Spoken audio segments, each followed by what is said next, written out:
भारत सरकार की इथेनॉल नीति को लेकर एक तरफ जहां देश में गुस्सा है, तो वहीं दूसरी ओर कांग्रेस ने इस पर एक बड़ा बम फोड़ा है। कांग्रेस का कहना है कि इस नीति के जरिए नितिन गडकरी अपने बेटों को सीधा फायदा पहुंचा रहे हैं। इसके जरिए उनके बेटों को करोड़ों का फायदा हुआ है। कांग्रेस प्रवक्ता पवन खेड़ा ने नितिन गडकरी के परिवार पर आरोप लगाते हुए कहा है कि गडकरी के बेटे इथेनॉल के बिजनेस से मोटा मुनाफा कमा रहे हैं, जबकि खुद गडकरी बतौर मंत्री इसकी पॉलिसी बना रहे हैं और फिर बेटों का फायदा करा रहे हैं। कांग्रेस का कहना है कि नितिन गडकरी के बेटे निखिल गडकरी और सारंग गडकरी की कंपनियां Sian agro industries and infrastructure limited और Manas agro industries and infrastructure limited सीधे तौर पर इथेनॉल प्रोडक्शन से जुड़ी हुई है। निखिल गडकरी की कंपनी सियान एग्रो का जून 2024 में रेवेन्यू 18 करोड़ रुपए था, जो जून 2025 तक बढ़कर 723 करोड़ हो गया है।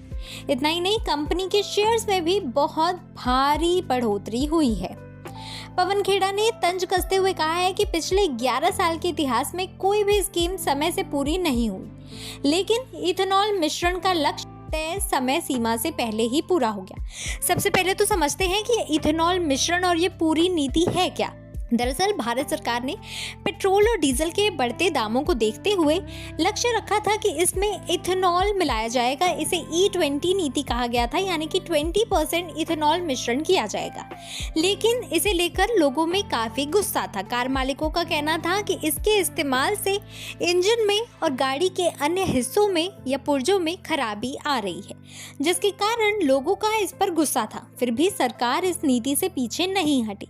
अब इस पर कांग्रेस का कहना है कि सरकार इसलिए इस नीति पर इतना जोर दे रही है और ये तय समय सीमा से पहले ही कर लिया गया है, क्योंकि इससे सीधा फायदा नितिन गडकरी के बेटों को हो रहा है और इसीलिए नितिन गडकरी ये नीति भी लेकर आए हैं।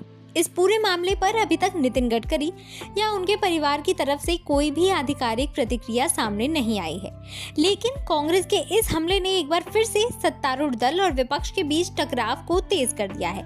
आने वाले दिनों में यह मुद्दा राजनीतिक हलकों में और भी ज्यादा गर्मा सकता है। पवन खेड़ा का कहना है कि हम सरकार से पूछते हैं कि इथेनॉल से देश के किसानों को कितना फायदा हुआ। इथेनॉल मिश्रण के बाद भी महंगा पेट्रोल डीजल अभी तक क्यों मिल रहा है? अगर इथेनॉल मिश्रण किया जा रहा है और ये नीति इतनी कारगर साबित हो रही है, तो आज भी पेट्रोल डीजल महंगा क्यों है?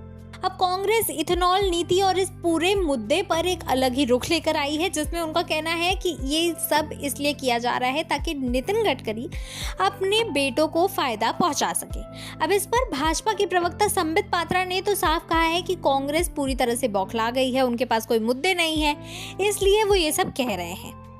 लेकिन एक सवाल ये भी उठता है कि कांग्रेस ने जो ये सवाल उठाया है कि नितिन गडकरी के बेटे की जो कंपनी है उसका प्रॉफिट शेयर जब 2024 में 18 करोड़ था, तो साल 2025 में वो बढ़कर 723 करोड़ कैसे हो गया? ये सवाल अभी भी है, लेकिन इस पर जवाब सिर्फ नितिन गडकरी और उनका परिवार ही दे सकता है।